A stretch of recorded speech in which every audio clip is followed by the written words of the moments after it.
Welcome, guys. Welcome, everyone.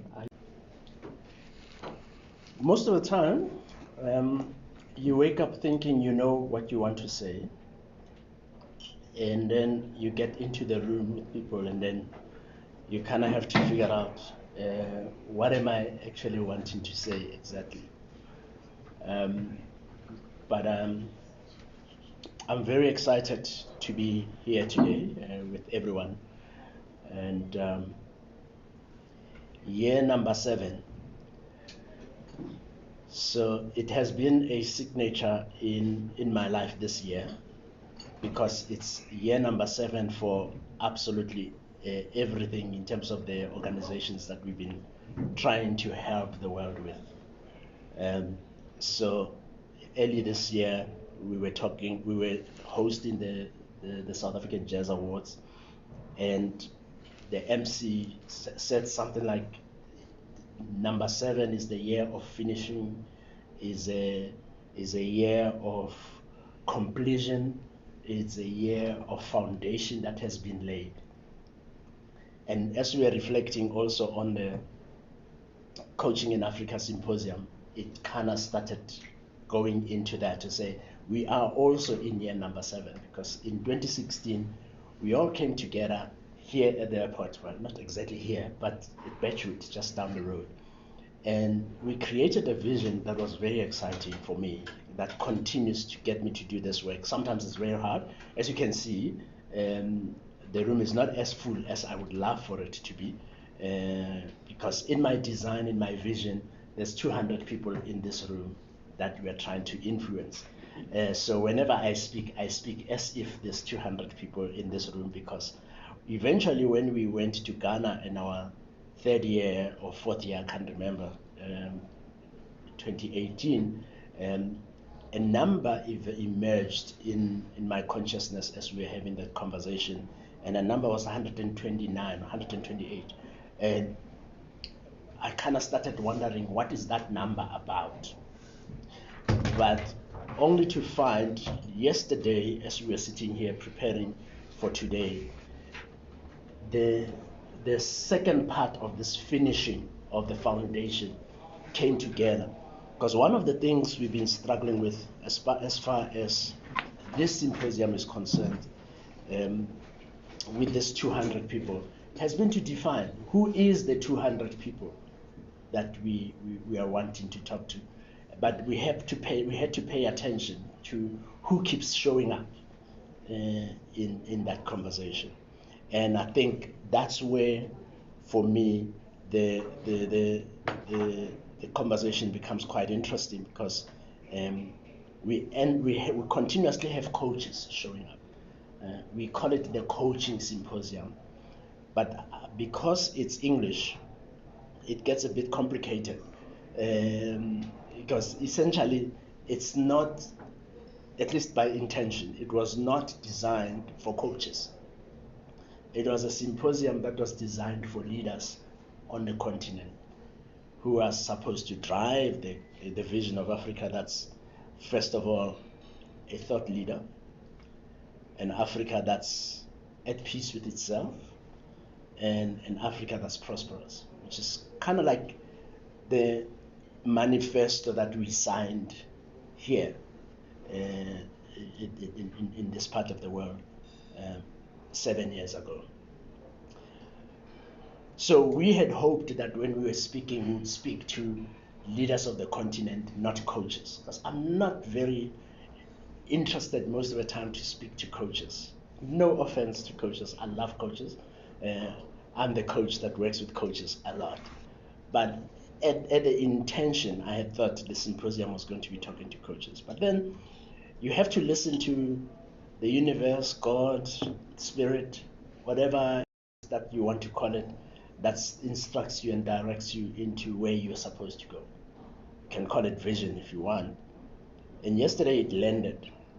In year number 7, the conversation actually perhaps it is to coaches.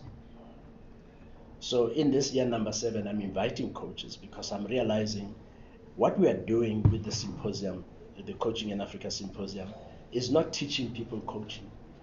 It's not talking about coaching issues. at all. Already at the ABCCCP, the assumption is when you're coming in here and you're a coach, you are already at a particular level of competence, which is a lot higher than is required across the world. So many of the people that are our members are not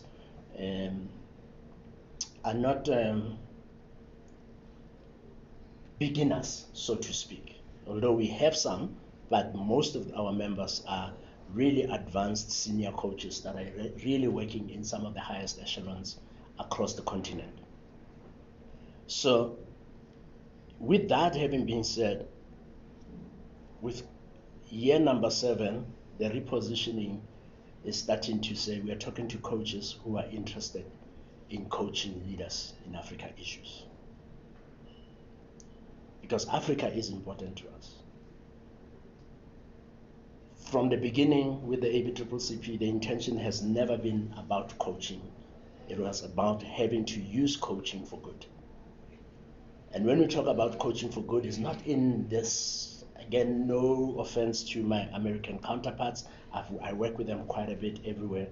But it's not about, what's the word we use? Working backwards, paying back. That's the phrase. It's not about paying back. Because what I'm learning, in Africa, we don't pay back. We don't work backwards. You work where you are as an elder. If you're an elder, you do the work that you're supposed to do when you do it. Because you are part of a collective, which means the whole idea then of paying it back is not really, is a misnomer.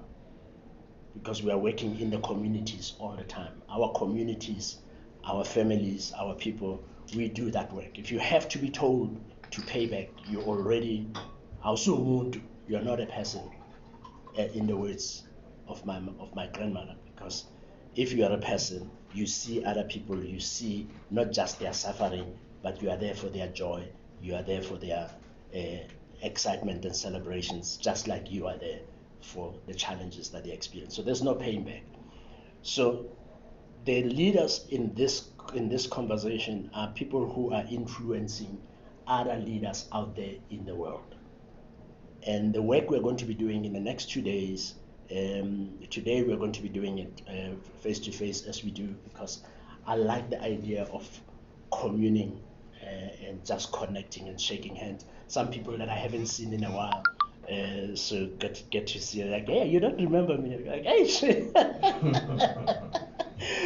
But then also then connecting with familiar faces where we haven't been able to connect for a while. So today we are going to be working with issues that are essentially driving this idea of an Africa at peace with itself, which is the third leg of this very big vision of this 2116 Africa 2116 vision, where we are trying to create an Africa that's a thought leader, an Africa that's prosperous, and our conversation today, an Africa at peace with itself. So throughout the day and tomorrow, the topics and the leaders that are in the conversation are really bringing issues that are highlighting several levels of how we talk about an Africa in the way that Africa is not at peace with itself right now. And then we are asking the question, what is the work of coaches? What is our work in that agenda? So we are not here to talk about coaching. We are here to talk about the continent and how, as leaders, as coaches, we can be able to support. And our focus as a conversation today and tomorrow is conflict on this continent. And many of you are already aware, if you're paying attention, and I think tomorrow, Good News will speak a little bit more towards that conversation. There is this coup belt on the continent, starting from West Africa all the way up to the east to Sudan and South Sudan and those places, Tigray and space, which has been very uncomfortable. We were in a moment of quiet for a bit, And then just after the signing of the Africa Continental Free Trade Agreement, we started seeing again the beginnings of the conflict on this continent. And the conversation that we are asking continuously as we are observing is what's going on. And if you're a coach and you're not paying attention to it, maybe you need to start, because it actually means there's some work for you to do that you might not be paying attention to when maybe we are looking at paying back or we are looking at working in corporates, but maybe there are leaders in that crew band that need our contribution. So tomorrow, Good News will talk a little bit to what kind of leader do we need that would be able to help us with that. Last year I was invited to the International Global Supervision Conference. And I was the only African in the room. And so then I have to present all 1.83 billion people on this continent, because when you show up as an African, you're not showing up by yourself, right? You're coming with your cousins and your grandparents and your siblings and the whole collective. But one of the things that I said was this issue that we are talking about this today and tomorrow. I said coaches on this continent are tired. Why? Because in fact, what was interesting with it is that we had just gotten into we were just going into the war in Ukraine. So when I was invited and we were having conversation, we were going like, we might actually be having this conversation in the middle of a war. Which was quite a strange conversation to have in the 21st century, to be talking about war in such a primitive way. But in war we were when I was doing this presentation, and what I was seeing was the behavior that was saying we all have to rally towards Ukraine and help the people of Ukraine, and everybody should be against Russia. We had Russians in the room, we had Ukrainians, we had different people from different parts of the world. And I put a challenge to the world at that time, to all the global coaches, to say, nobody's speaking about Africa. Nobody's rallying to say, let's go and support the 8 coups that are happening at that time, and 2 wars that were happening on the east. We are left all by ourselves. Who is coming to us as Africa to come and help? But maybe nobody's listening, which means whose job is it to do this work? It's our work. And so that's kind of like how this conversation started, because we figured, all right, if this is the case, what can we do? And later, Tanatsiwa will be presenting on the whole idea around trade. I met Tanatsiwa through one of the forums that we work on, the Africa Policy Network, on customs. And the work that we're trying to do is to integrate different parts of the continent in terms of trade, and essentially activating possibly one of the most exciting developments on this continent in the last 20, 30 years, in my humble opinion, the Africa Free Trade Continental Agreement. And so he will be speaking about how trade can essentially be affected by this conflict, and how do we need to think about it. So I will be getting him come just after me. But before he comes in, I'll be speaking about a very uncomfortable topic that I was really worried to come and present, because I was worried that I'm going to be cancelled. Now I'm looking in this room.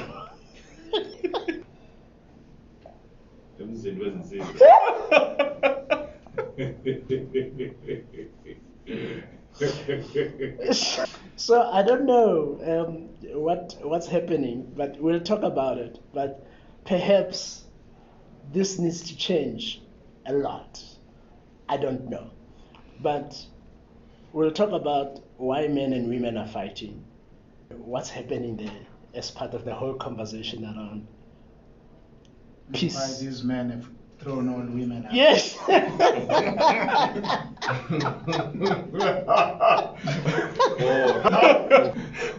Studying workshops too. So my presentation has started, guys.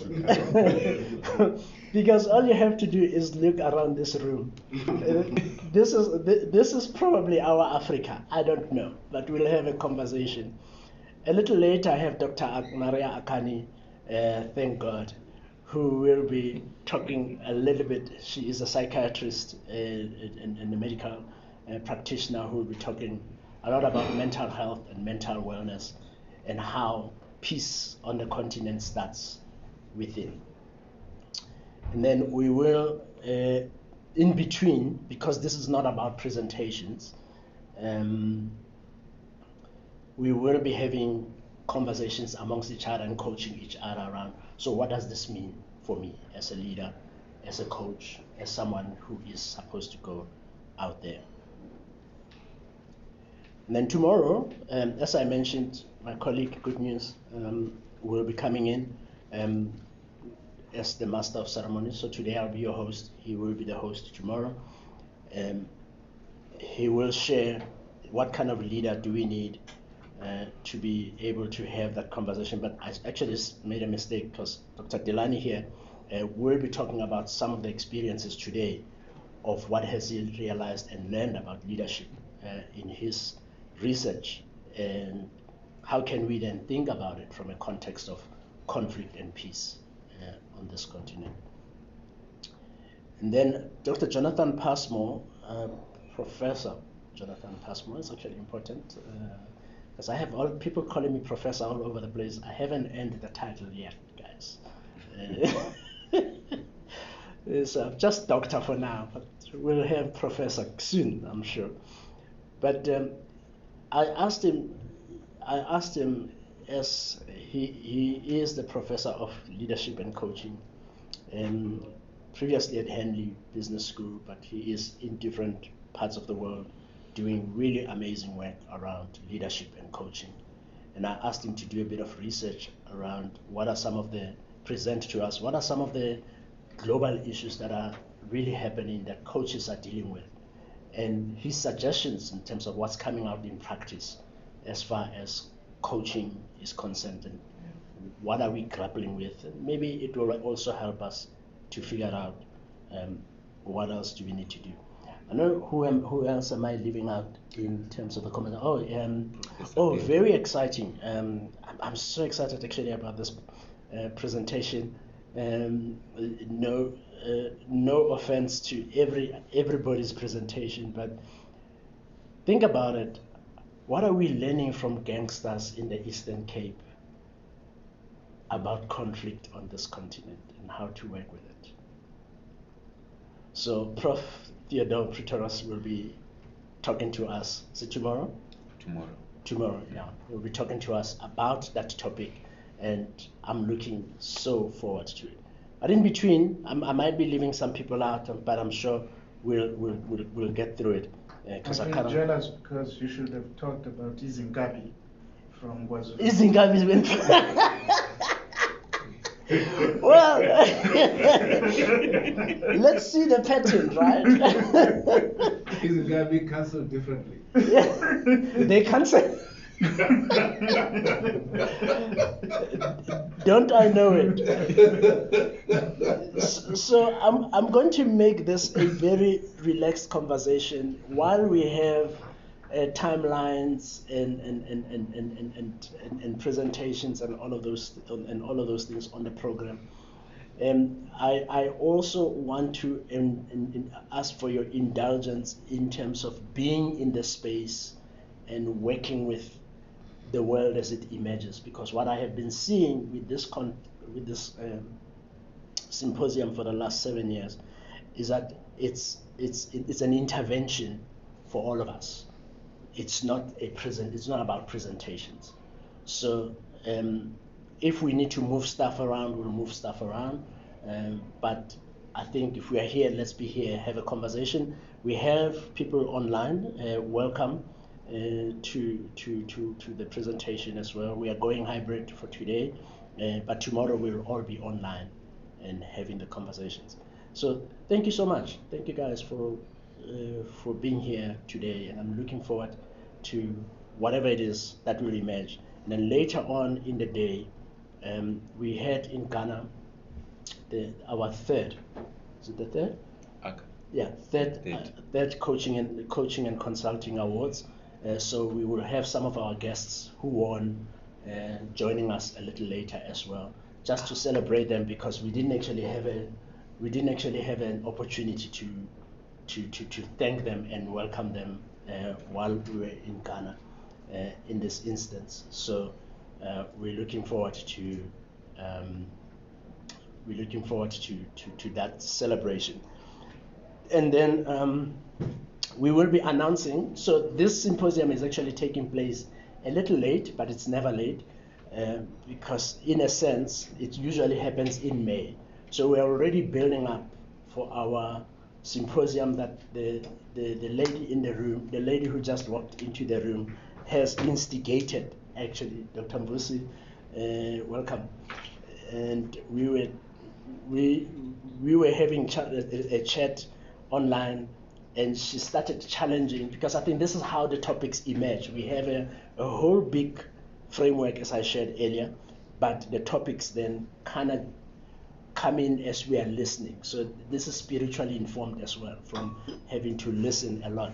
So the conversation that we're going to be having in the new year, in May, and we'll announce the date a little later on in the day, is around how to leverage on arts to create an Africa we want to live in, and which is bound to be a very beautiful conversation. But that's for 2024. But for today and tomorrow, we're talking about conflict on this continent, and I'm looking forward to our engagement. Thank you, ladies and gentlemen.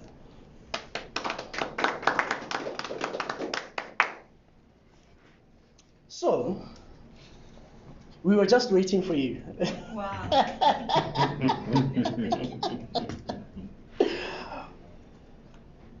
I said, so Good News is laughing, talking about the Inkavi cancelled differently. I was almost cancelled in that manner in KwaZulu-Natal. Richards Bay Protea Hotel, a couple of years ago, I was asked to come and mediate a conflict situation where two parties, the chairperson of an SOE and a CEO of an SOE, had split the board in half. And each of them was claiming that the then president, country president, Jacob Zuma, had instructed them to do this. And they were very adamant that they interpreted the president's instructions properly. But as we were having that conversation, and I was provoking, as I always do, one young man stood out from the room, vehemently pressing on the buttons of his phone and getting out, very annoyed at something I had just put on the board. And he went out. We started the whole conversation, because I could see the conversation was not going in anywhere, because people were not talking. It was pointing fingers all over the place, but nobody was talking. So I kind of provoked a little bit. So he went out, he got annoyed. When he came back, the conversation had started, and it was like really now hotting up, and everybody was chatting.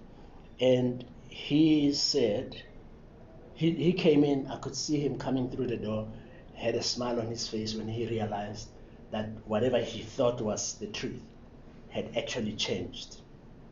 And he said, "Hey, Vid, Bozov, you were going to die. We had already organized Inkabi, hitmen outside the hotel, so you were not going to actually leave the hotel for the day."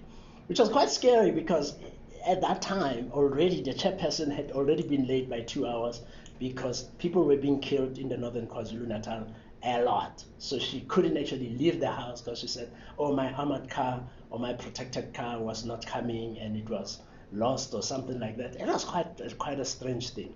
But this goes to show a little bit into this topic and this conversation. So thank you for bringing it up. Good news. That's not how I was going to start.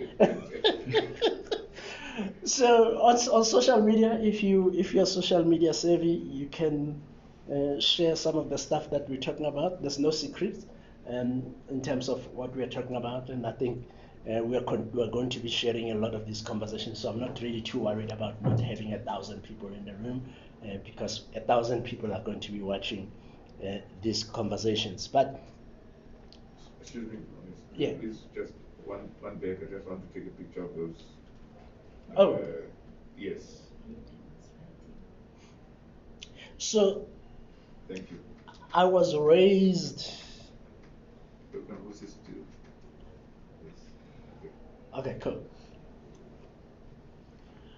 So my presentation actually. Oh. Okay. Nah, I was slow. I'll leave it on. We're just having a conversation, so it's okay.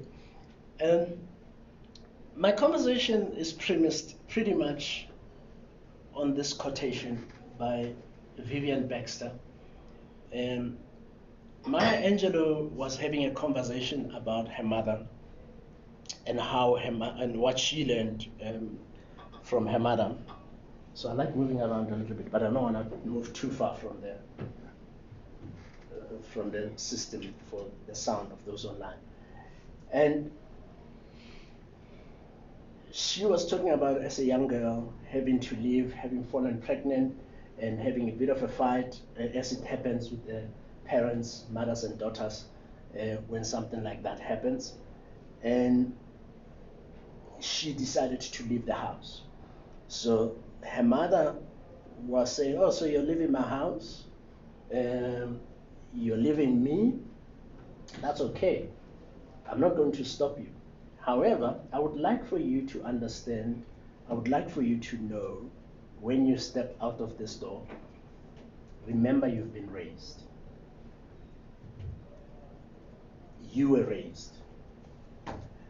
So that hit me. Why? Because when I was growing up, and I think it's still there today, people talk about I was born and bred in Tembisa, or I was born and bred in whatever area. I think it's something that, at least in this part of the world, in South Africa, we tend to do a lot. But I remember when I was in school, that one of my teachers then said that there's nothing like bread for humans, because breeding is for animals. Humans are raised. Right? So I was born and raised in Soshanguve, not born and bred. But I hear people say that a lot, and every time it triggers me a little bit.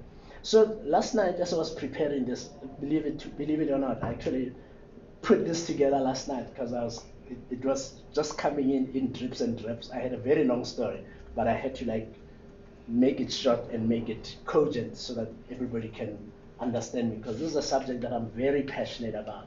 And those who have, my team who have had a chance to hear the raw version of it, know that I wasn't going to get out of here alive. Because it is a topic that can get one cancelled quite easily. So the whole idea then about being raised is that I was raised, not bred. I was raised by my grandmother, Matala, and many of you already know about her because she has been such an important part of my life that every time you speak to me, at some point you will hear her influence. And she raised me in a way that every day I look back, and more so now in the last 5 years than before, because now I'm raising boys, men, and I'm realizing how lucky I was to actually have somebody like her in my life raise me. She was totally smart, totally the essence of what it means to be an African mother. Didn't believe in survival at all. Very dangerous. She could actually stab you and kill you if you pushed her to it. She told me so. But all the time, all she did was raise me with love and taught me absolutely everything I know about business. She was an entrepreneur extraordinaire, over and above absolutely everything else. I grew up in a house with 11 other people, 10 other people in a 4-roomed house. And there was a mostly, I suppose, mostly women, because there my uncle, my 2 uncles, Sello Letuki, and then Deboho, who's my sibling, and we were the only men in the house, and the rest, this house was essentially managed by very powerful women in one way or another. So for me, the whole idea of womanhood is that whenever a song that Donna Summer plays, "A Woman in Me," the song, I connect because I kind of get both sides. I've never had to miss a role model of anything, because where I grew up, there was a lot of the influence. But I went and looked also at the concept of raising in this instance, and I realized, because it was the first time I actually had to look up the meaning. This is Oxford, Cambridge dictionary, if I'm not mistaken, and all the different meanings of raising are essentially exactly what Dora Lepile did with me. So I stand here representing a lot of her lessons, which I'm going to be sharing as well with you. Now, this picture got me in trouble,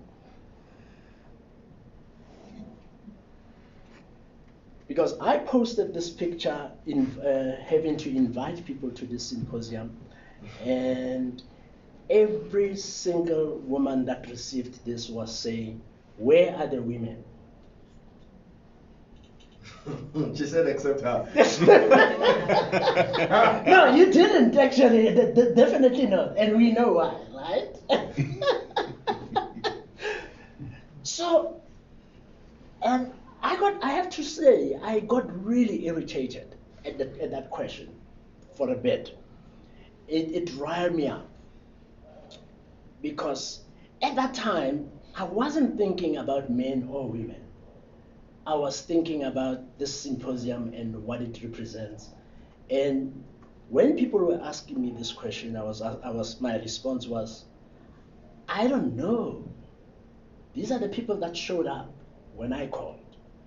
So in my language, we are sabela maubizo, and you get your answer when you call. These people answered, but that's a very rational response, because the question is not a rational question. It's an emotional, psychosocial question that people are asking me.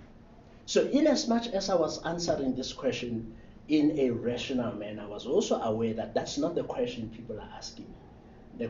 The question that people are asking me is essentially a social me that is essentially around the war between men and women today. I think we're making a very big mistake in the conversations that we're having around feminism, men and women, and the whole concept of GBV. And as a result, it has polarized men and women in such a way that we cannot have conversations with each other anymore without being triggered. We now judge people based on the primary dimensions of their being and not on humanity.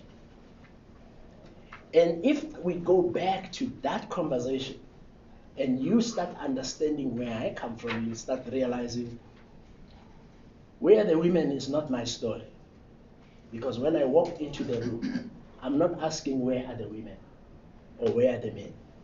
I'm asking what are we doing and who's ready. And it's been like that all my life. So at the risk of sounding like I'm defending myself, which I probably am a little bit, just in that week as that conversation was coming, I was sitting with 250 women across the country doing the work on conflict and negotiation, which is kind of also quite telling around the conversation we are having today around conflict. And the power of those conversations where in two and a half hours, we are able to move from a space of I am the victim, I am abused, I am taken advantage of in corporate, because most of the people that I was speaking to were women in corporate, to, oh wow, I actually know how to actually show up as a real human being and stand for my rights without necessarily having to be in opposition to the next person. Because that's essentially what I'm teaching on the conflict and negotiation program. And you'll understand why just now. Just around the same time, I'm working with about 120 leaders from across the country, across the continent actually, because they're of a Pan-African financial institution. And there's an even split between men and women in terms of those executives in that room. So again, my attention is being called to the gender primary dimension at that time because now I'm being challenged. So I'm paying attention. I usually don't, right? Just last week, I was sitting with 12 leaders from a very old legal institution with their executive team. Again, an even split between men and women, 6-6, which was quite fascinating that it was actually such a perfect split with that. And if we go to race and as well, it becomes quite interesting because now with the same institution I'm working from next week with an issue around diversity and inclusion, which becomes a very interesting conversation as well. And 95% of the people in the room were black. And then they were saying, but we are black, why do we need diversity training? This is the conversation we are having. The census statistics shows that females constitute 51.5%. It's just been reported recently in this country of the total population, while 48.5% were male. Again, a nice even split if you really want to think about it in this instance. If you do, those who understand statistics, significance becomes a bit of an issue there with the small percentages. So I'm a provoker. My name is Monges. So where I come in, where I show up, I ask a question. Where I show up, I look at, okay, my battery is dying. Where I show up, I ask a question, what's going on, what's happening, and why not? So in my why not conversation at ABSA Small Business, I was asked many years ago, over 16 years ago now, I was asked to help create a small business division of the bank. Well, first because I was black, so they figured I would be the right person to be able to have a conversation around blackness and the financial sector charter, which was what we were trying to enable at that time. So there was a rationale decision about it. And of course I was in HR, and my colleagues at HR didn't really like what I did afterwards, because I got handed a group of leaders that was about 23 leaders, 99% of them white. So I was the only black person in the room. I said, go and create a division. So I was held accountable as my real job to drive employment equity. So we had those targets that we had to report on. And as we were handing over the division, they said, Mongezi, we need your targets. I said, I'm not going to go with the targets that I was using in the old division. I'm going to start my own targets from scratch. And they go like, you are a traitor to your people, because you are supposed to hold these people accountable to 60-70% blackness and 20%. I said, I don't care. I'm creating a division. I know what I'm doing. Fast forward, 6 months later, I had appointed Faisal Mkize from KZN into our sales division. I had appointed the first black branch manager in the country, Bernard Montwedi, into the division. I had appointed Nico Naidu completely out of the bank from Unilever into the bank. So my exco was 95% black. What do you think they are going to do in terms of appointment? I never had to have the conversation about employment equity targets ever again. Because Faisal, Bernard, Nico, and even Gavin himself, myself, as well as, sure, I'm forgetting now the other gentleman, but they were all appointing in line with our strategy from the heart. We're not talking about gender, we're not talking about race, we're not talking about diversity targets, we were talking about capability and capacity. It's easy to say because many people are not Mongers. They were not raised by that old lady. So I said this conversation is not rational. A leadership masterclass conversation I had recently with Dr. Nora Bwala. So if you haven't listened, you can go and check out vuonlineradio.co.za. I have a whole podcast of these conversations. There's like a biggest leadership database of biggest narrative database of leadership you can get. Go listen to it, clean the parts, create research from it if you want. I created it for that, right? So for the last 3 years, we've been having conversations of 52. So that's over 150 leaders already that we've spoken to about leadership. So Dr. Nora said to me as I asked, so Dr. Nora, tell me a little bit about women and the work of women in the organization. In organizations, and how did it feel for you to be a woman and an executive? She told me something that was very interesting that made me understand that picture.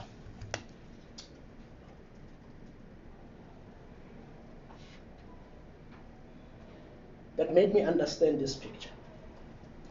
She said, many women still don't believe they can rise to the occasion even when they are called.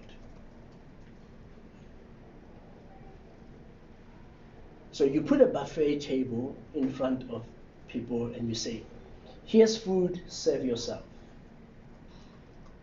They don't believe it because they come already from a background where they have been told they are not welcome. So there is an environment, call it patriarchy, call it socialization, call it whatever. I have a whole slides around it, but there is a whole system that we have created that is unconscious, that is making people not to take advantage of opportunities when they get showed up. This is now my new motivation leadership theory. It's called a hungry man at the buffet table. So it's a problem because when we are having a conversation and we say, I've invited people and they didn't come, it's still not the full story. We need to be conscious around and ask questions. Why are they not coming? What's happening? And I was challenged quite a bit. Rehema Issa had a conversation with her. I said, I was accused of that thing, of that picture, and I don't like it because I do so much for womenhood. And I said, it doesn't matter, my brother. continue to ask questions. Why does that picture look like that? Because the more we ask the question, the more we elevate this conversation. But the pointing of the fingers and saying, you are bad, I am good, is not the way to have that conversation. Because immediately it gets me to turn around and go like, I've tried, leave me alone. But I don't do that, because I had now a conversation with Dr. Mvusi. She came to me and she said, I've seen this challenge in terms of women in corporate, in the workspace. And this is the challenge that they have. I said, wow, that sounds interesting. Can we talk about it? We launched a leadership masterclass specifically targeting women in corporate, and we wanted to understand what is it that's happening there. It resulted in a beautiful book that I hope you have some copies. It resulted in a beautiful book as we were having these conversations. It was powerful just listening to this underlying psychodynamic essences of what gets in the way of genders and the gender war in corporate. So something we need to continuously pay attention to. And then lastly, Me Olubanke King Akerele is a minister of finance in Liberia. We were doing this conference in 2018 in Ghana, in Accra, and South African women were sitting around the corner somewhere, and they were having a conversation around how they are not empowered, they are wanting to be empowered, they're pushing, and it was a very impassioned conversation. And she asked the question, my children, what are we talking about? What's this empowerment that you guys are talking about? Can you explain to me, because I can't relate at all. So I was listening, and she said, as West African women, and of course she can't speak for West African women, all of them, but she was speaking from her perspective. We know our place and how we are empowered. We can see what men are powerful at, but we know what we as women are powerful at. So when we walk in, we don't walk in looking to be empowered. We walk in showing up as who we really are and what we are bringing into them. It blew my mind, because I was going like, okay, this is interesting from that perspective, because maybe there's not a single story about empowerment and this gender conversation. And that's the message today that I want you to take out of it. To quote, what's her name? The Danger of a Single Story. Chimamanda Adichie. Thank you. She says the problem with stereotypes is not that they are untrue, it's that they are incomplete. The incomplete picture is that 55,000 homeless individuals were recorded within latest census. 70% of them were men. Looking at the top 5 reasons for homelessness, job loss, no income was most cited for both males and females. So it affects both. But then there's also drug abuse, which is not about men, it's not about women. It affects everybody. The suicide rate in men is twice that of women. It's a continuous statistic that has been going on for the last 25 years, not just in this country, but across the world, which is kind of scary. And then, of course, men are 2.5 times more likely to kill themselves after an intimate relationship than women. It already starts talking to resilience, that already starts talking to community, which men have not created for themselves. Because men are told, you can't cry. Men are told, you have to be strong. Men are told, obuhle bendoda yizinkomo zayo. The beauty of the man is their wealth. That's the socialization that we have. It's not the truth anymore, really, but that's how men are feeling out there as well. So many men are feeling alone. 22% of young men claim to have a close friend today, compared to 45% in the 1990s. As a result, I get called quite a bit. I get caught up in suicide situations with a lot of young men. A lot. And it scares the hell out of me, because who is going to be working with these women in terms of building an Africa we want to live in? 72.5% of teachers, I can throw all of these statistics at you, 72.5% of teachers employed by the government were women. But only 37.3% of those are principals or leadership. Again, it's a conversation. So what's going on? Why are men and women fighting? So there's a whole video there that I won't play now, but I'll play a little later as part of the conversation. Why are men and women fighting? Because we are human. We are complex. This graph image came to me as a conversation I was having with a young man that I was mentoring around 2010. And he was having a fight, a bit of a conflict in his relationship with his then girlfriend. And he asked me, why are women so complicated? I don't know if it's women who are complicated, my men. This is why people are complicated. Some of the things that impact us, our neurology, our genetics, our chemistry, we wake up in the morning, if you're of a certain age, your hormones don't show up until about 25 minutes after you woke up. But for some people, you have your hormones showing up the whole week or the whole month because it's that time of the month. You can't do anything about it.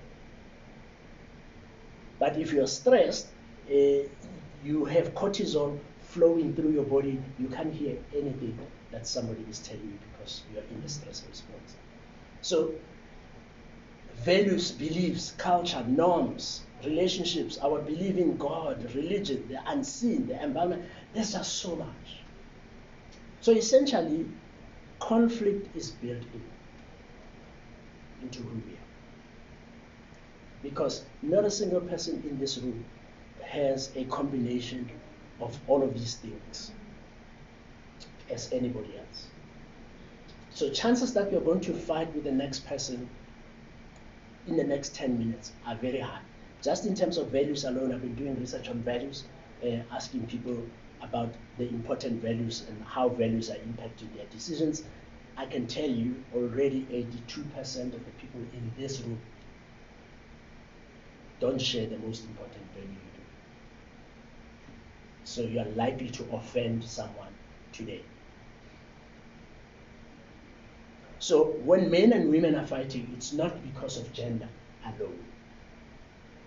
When men and women are fighting, it's because we are humans. But we need to be learning a skill of understanding that we are complex.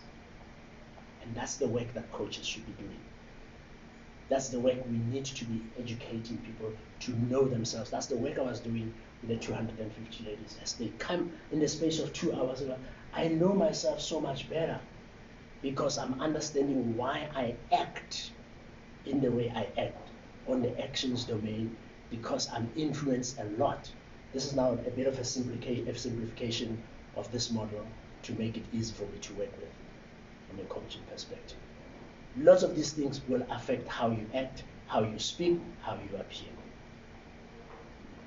It's not because of men. It's not because of women. It's because you're human.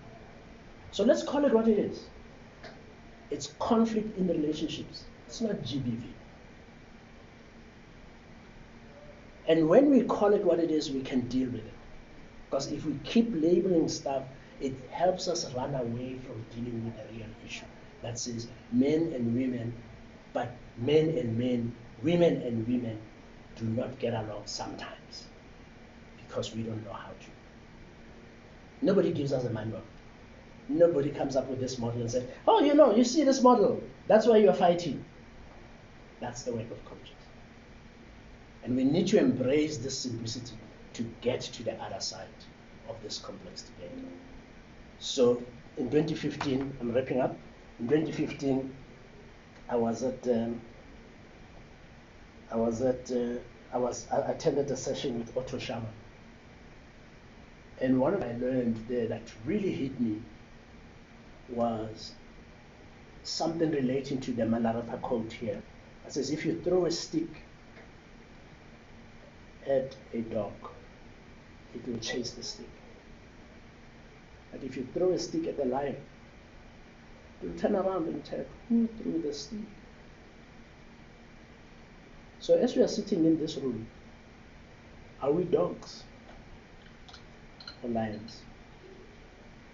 And if we are going to be dealing with the gender issue, we need to be able to ask ourselves, in what way is fear making it difficult for us to have a conversation?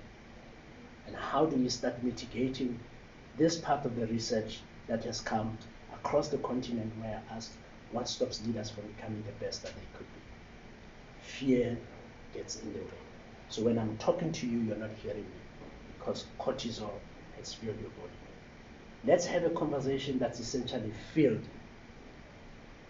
with empathy, because all of us are essentially going to the same space, a prosperous, empowered, and peaceful Africa. Thank you.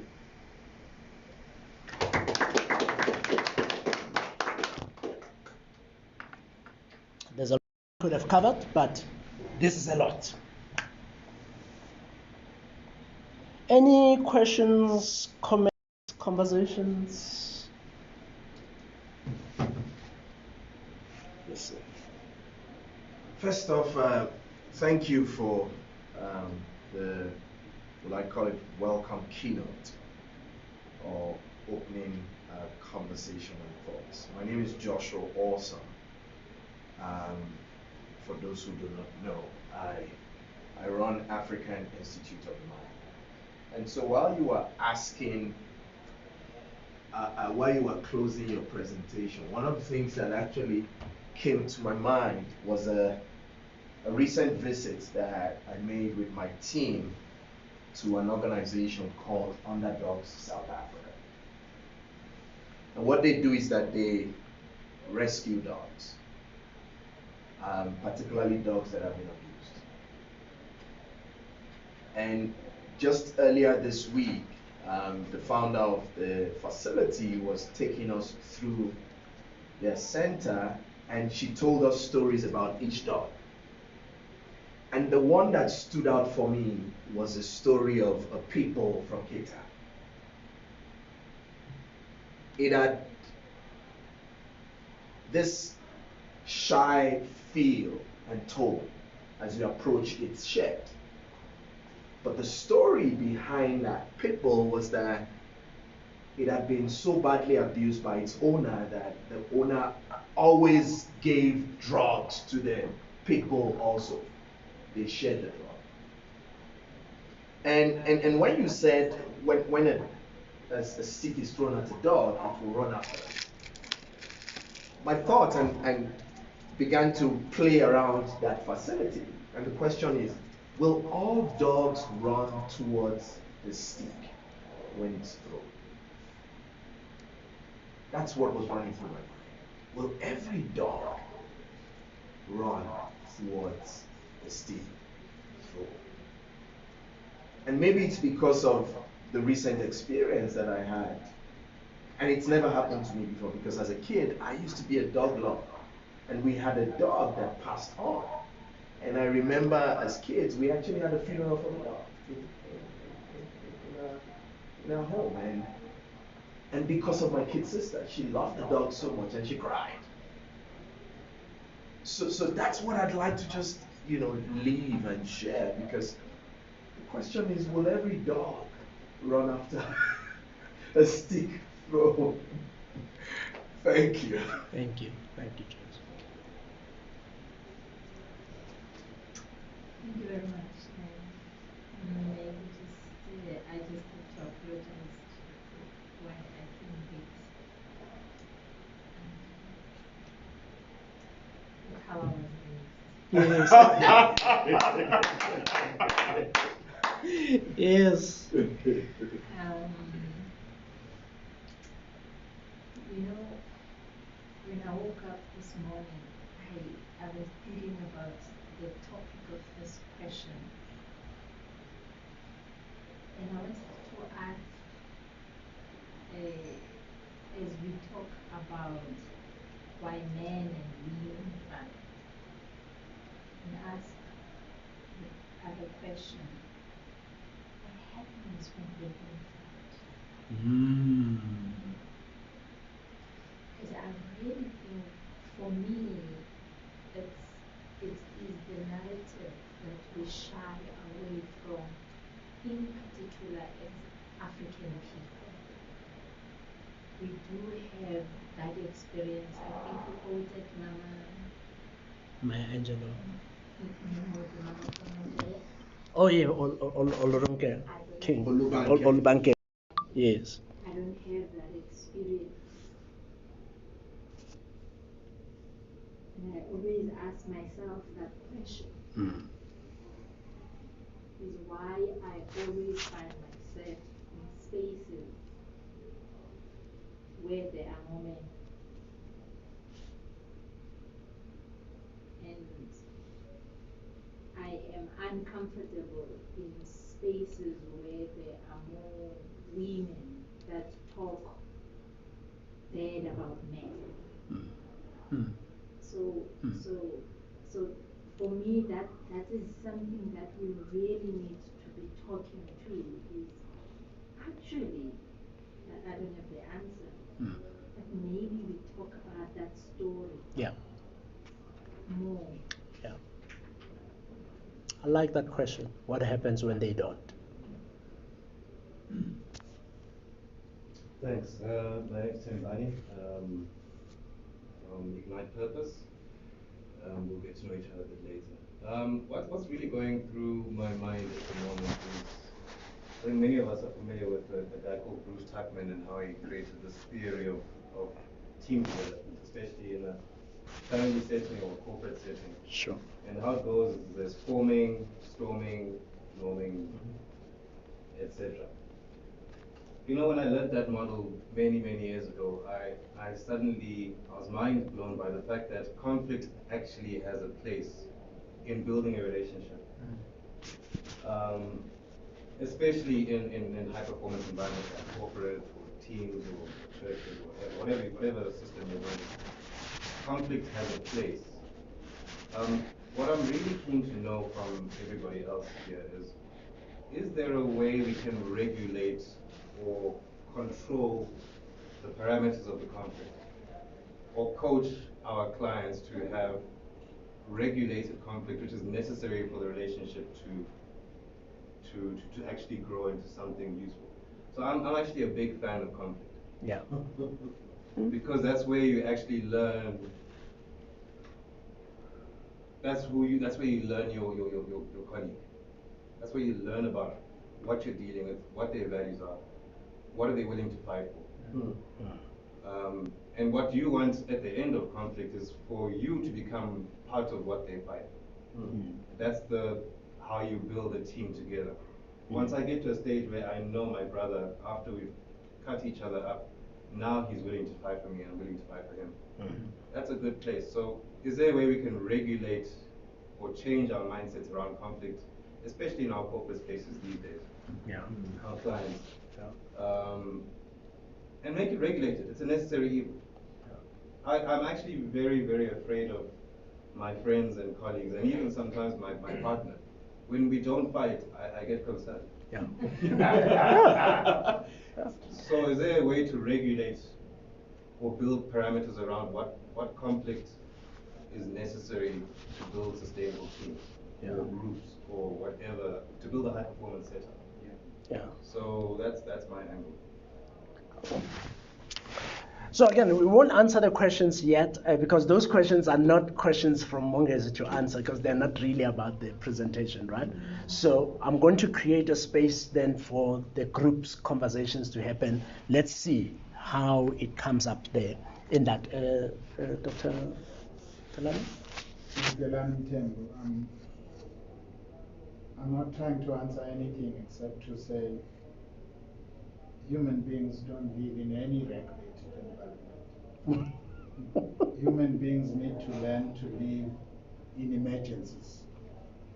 That life gives you what you may not want, which is conflict. But we shouldn't be scared of that. We should welcome that which life brings to us as a gift and be able to engage in it with all diversities that we have.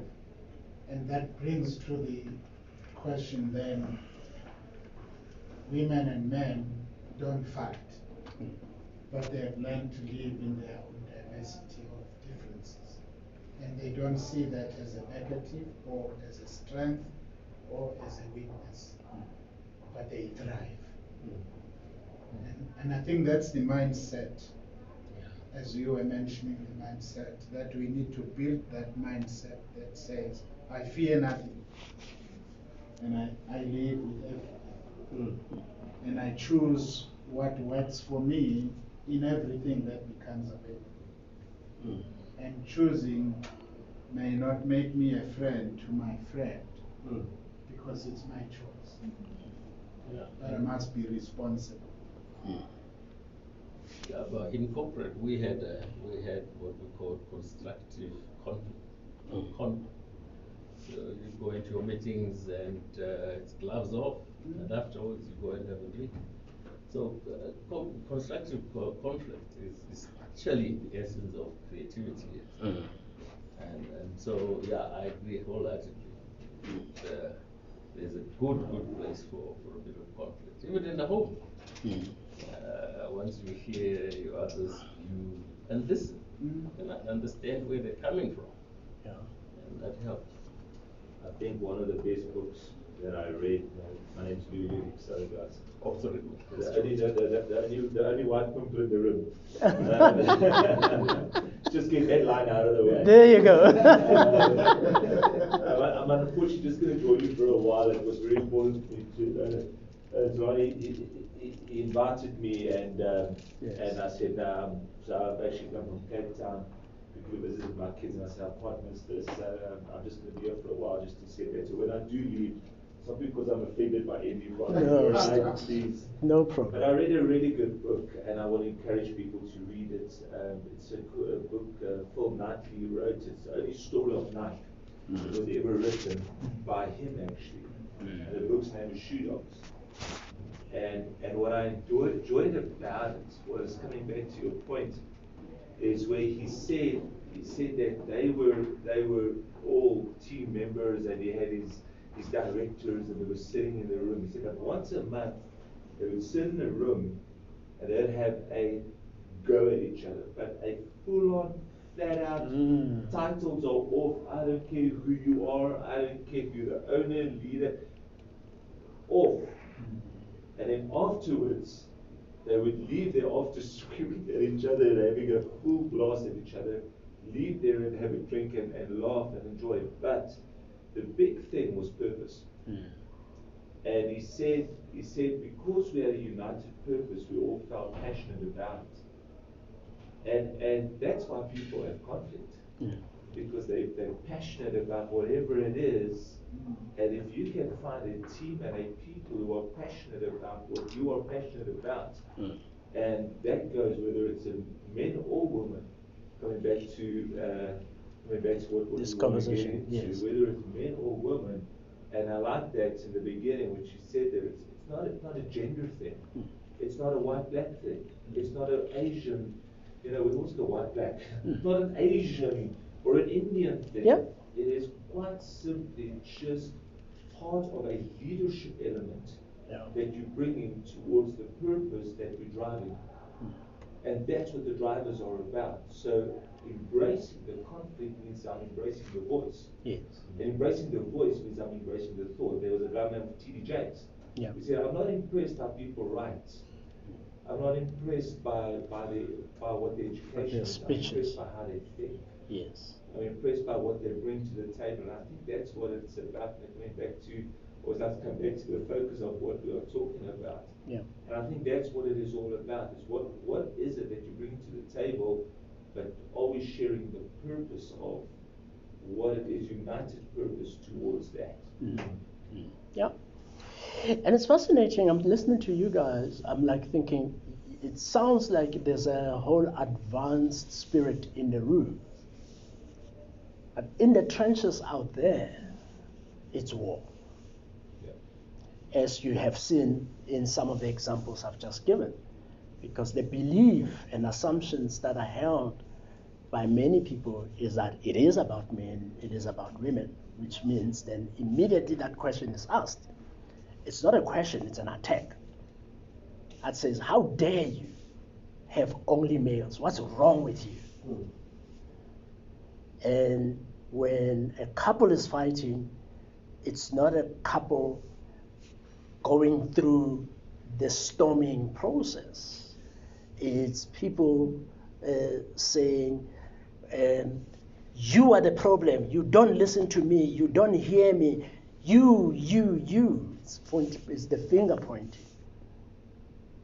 But I think to your point also about the one of the things I didn't say here, I didn't realize actually it's this long, the whole idea around primary dimensions.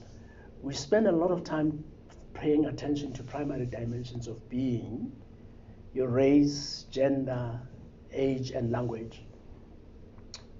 And because that's what we see. That's the first thing we see. And in our amygdala, it kind of gets us all automatically responding to our lessons and what we've learned about what a man represents versus what a woman represents, without necessarily knowing the person in terms of that map. Because as soon as you move beyond the primary black, white, Asian, that's a primary dimension. It's not who these people are. It's just what they look like from outside. It's just one element. It doesn't make it unimportant. It's actually quite important. When I walk in, I'm a black man, people see me, and they make whatever beliefs and assumptions, but I would like for people to pause for 2 seconds and get to know beyond that. What's my biology? What's my psychology? What are my values? Immediately we do that work, we start realizing it's 1 in 8 billion. But isn't that, sorry, I don't want to interrupt. Sure. But isn't that part of emotional intelligence Yes. of the person that you're dealing with? Isn't that the blank page that we're talking about almost, where you know we reflect? Yes, it is. It's that piece where somebody is going right to you, and the person sitting there with the emotional intelligence, that be able to sit there and go, sorry, I'm talking this way, sorry guys. It's actually able to sit there and go, hey, there's something deeper, something more happening. Yeah. Where am I at? Yeah. How am I responding?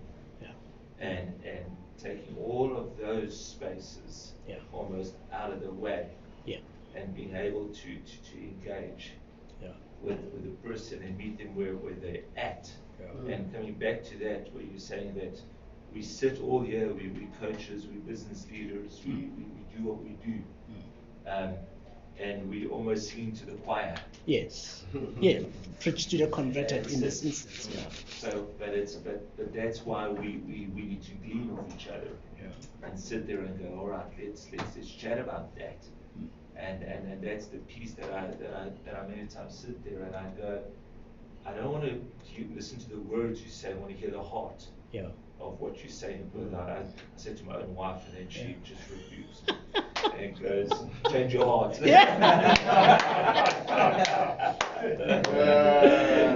beauty of it, because that's the challenge, change the heart. Yeah. It's 10:16. Can I just suggest something? Just for a second, how are you doing with Tamasiwa? Yeah, I'm about to connect him. Okay, cool. Go ahead. So I was actually going to say, can we have a quick intro of who's here? Yeah. I don't okay. know whether you've done that, but starting with that, who are you? 2 minutes. Okay, we can You do know, that. Wouldn't it, so that we don't have to reintroduce ourselves every time we speak? We can do that. We can do that while he's connecting the next speaker. So go Yeah, ahead. so I think we know him. Yeah. Thank God. I'm Delani Mtembu. I'm not sure what else to add. I am a coach, also a mentor. I love to research, write, reflect around leadership and all other things we are talking about. And lately, I'm looking at names and the power of words that we use and how lost we are. And that's another subject to talk about. Yep. I'm Nomvuselelo Songelo. I'm interested in all the things you've mentioned. Yes.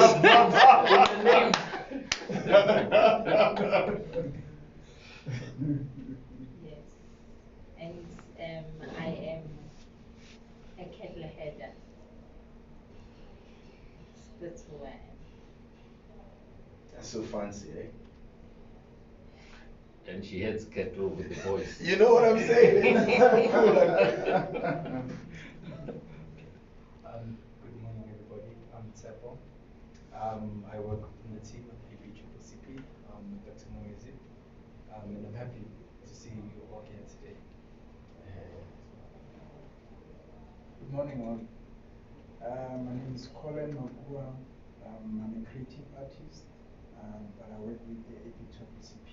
So I just joined the corporate world from the arts world. So it's been very exciting journey. Welcome and Good morning, everyone. My name is Tembani Nyoni. I am a consultant and coach, and I focus on leadership development, behavior change, cultural transformation. The coat I'm wearing today is as a director from a new kid on the block in the African market, Ignite Purpose. So why we're here, myself and Louis, is we want to meet the people in the neighborhood in the space. I've been working in the neighborhood really great for a long time, but for what we want to assist with on such topics, we want to get a sense of and let you guys know that, hey, we want to help too. So that's why I'm here, and yeah, pleased to meet you guys.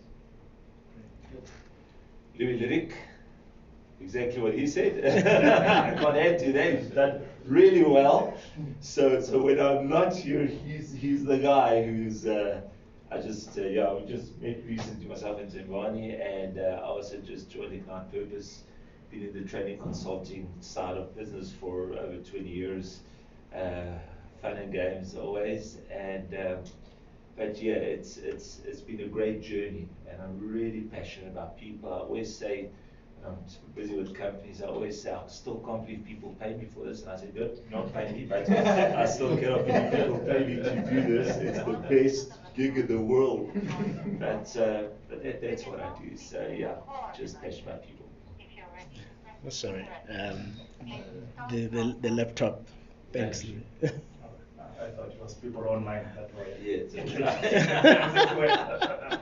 All right, I'm Matomi Inyas Mafokwane, a village boy from Limpopo, who's curious, interested in relationships, because all my life with having had, may so rest in peace, the father was a pastor, and having moved around with him wherever he would be transferred, there would always be new challenges, new things around people and differences and so on.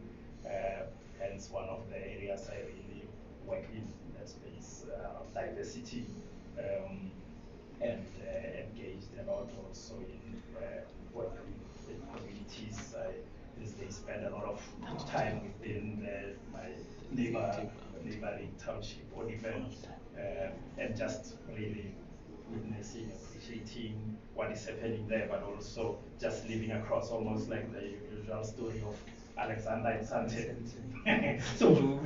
so yeah, same dynamic that I find myself in, that I live on the other side and spend a lot also on this other side, and happen to be serial entrepreneur. That's what I call myself at times, because I have my fingers in spray painting, in driving school, in vehicle sales and so on. And I spent a bit of time in the past few years in coaching as well, because I also have a background in organizational consulting and management, organization development consulting and training. So entity Eco Solutions. So that's where I, in the professional, the other professional spaces, perhaps more relevant here. So I happen to be part of the ABCCCP board as well. So yes, that's a bit about me. My name is Joshua Awesome. I was born in Lagos, Nigeria, 47 years ago. I am the first citizen of that country to summit Kilimanjaro with the national flag. And I tell that story because after I did it, a few people said, "So when are you doing Everest?" And I tried to do Everest 3 years ago, and some way, somehow, because there was an avalanche crashing around one of the mountains we did, people were not willing to support. And then earlier this year, I said, no, this is going to be the year, and then I had a spinal injury. And I tell that story because I think I've become a coffee Santa Claus. That's why I brought this today. And I say that from a good place. There's this coffee that I now drink, and I've been drinking, but I didn't take it seriously until I had the spinal injury. And I had been to a chiropractor who helped with resetting my spine, and he said to me, "I'm going to need to work with you for 6 months." But honestly speaking, I wasn't in a good financial state, so I couldn't afford his fees. But the coffee became my saving grace. And it has something inside it called Ganoderma lucidum that I believe is very, very vital to me being able to sit here today. And I say that because that accident helped me finish this book,